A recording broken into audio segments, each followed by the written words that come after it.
นับเบิ้งวันนี้ก็คือเพิ่นสิให้นับค่าดองนะพี่น้องเนาะเอาไปชมกันดีกว่าดิน้ำใหม่ตื้อเอาปูนแล้ว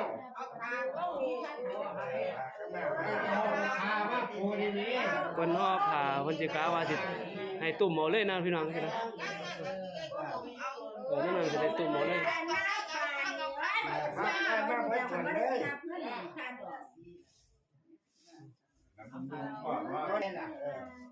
มันก้อนจนเกินถือไม่พิเศษนะเต็มได้อันตื้อไปแทนเหรียญเขาเมื่อก่อนถึงยาจบในตัวนี้ไปแถมไม่พิเศษเด้อ99 บาทเด้อนี่เด้อมันขำมันคูนดูดีมีทุกจะได้ห้ามไปเพ่กันหวังคนเงินไอ้ห้างไอ้แม่กันไปตลอดชูจะอยากออกมาดิพิษสุไอ้เดียวแม่ไม่ให้นับค่าดอกเดี๋ยวนั่นแล้วเอาอยู่เลยมันนับค่าวันแล้วนะดูโอ้ยนั่งจะเปล่าโอ้อีเพียเจ้าสาวอันนี้คือว่าเจ้าสาวอยู่ในห้องนี่เนาะพี่น้องเนาะต้องอยู่ในบ้านแน่นอน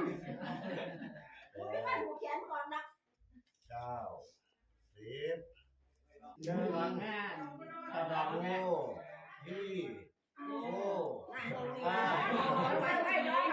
่าไปเฝ้า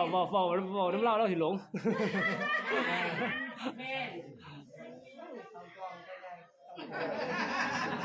เข้าจองกับพ่อใจร้องเบอร์ตัวกินกระจายมันจะมาบอก1 2 3 4 5 6 7 8 9 10เป็นจังนั้นมันเป็น6ตัวแล้วแม่เขาเจ้ามันขันเอามาเพื่อออกกันหลายได้แม่เนาะ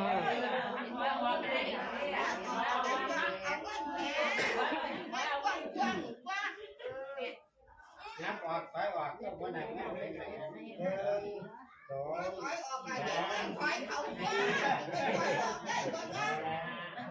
3 ง่ายๆแค่อย่างนั้นถอยเขาจะเห็นง่ายกันเนี่ยสาวคนที่สอนกันนี่นะใช่ละบาทที่ยังมาได้เพราะเป็นพวกผู้เมาหรือบ่น้องอันนั้นเองพวกผู้เมาไงนี่ก็มีเราสาวคนที่สอนเป็นพวกผู้เมาพวกผู้เมาไม่มี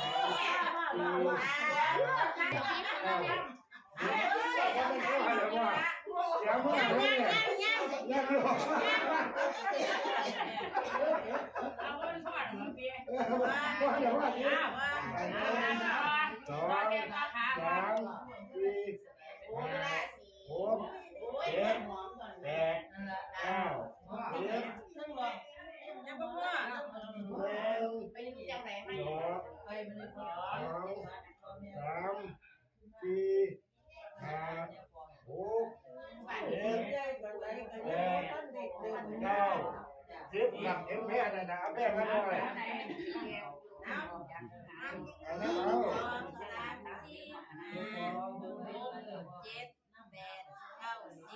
โอ้100,000ว่ะ100,000พอดีค่ะได้ค่าดอก100,000พี่น้องว่ะ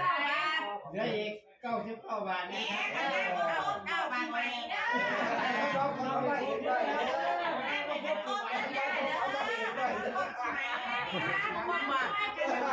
คือว่าเพิ่นได้ค่าดอก100,000เนาะพี่น้องเนาะ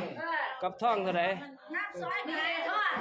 ใช่เอาทอดไปคำเท่าใดบาทอะไรปันเพิ่นมีคำนำพี่น้องมีทองคำนำเว้ยอันขอเอาใส่ละจ้างเพิ่มไป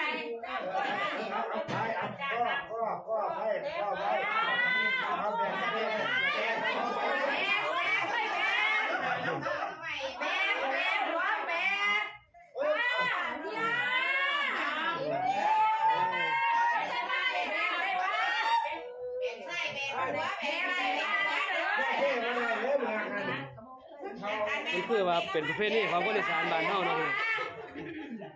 แบกเซ่ไปเลย กันว่า